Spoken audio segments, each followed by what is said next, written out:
Consumatum est! Siya ang pambansang bayani na nagsasabi na ating wika ay mahalin.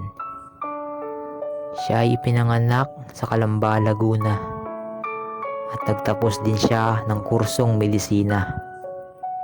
Jose Protasio Rizal ang kanyang pangalan. Kanyang mga naisulat ay ating pinag-aaralan.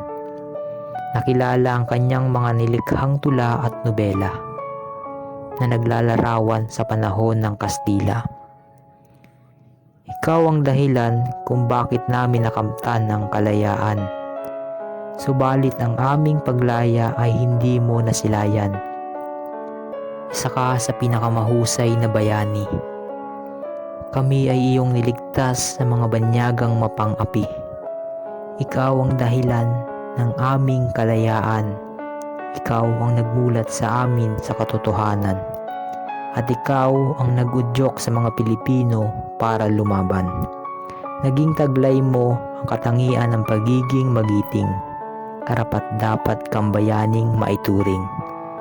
At sa bansa na iyong tahanan, ang kamatayan mo'y hindi namin makakalimutang ipagdiwang.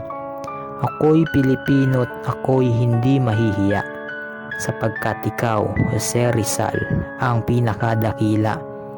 At sa damdaming makatao at sadyang likas, asahan mo at ika'y aking igagalang hanggang wakas.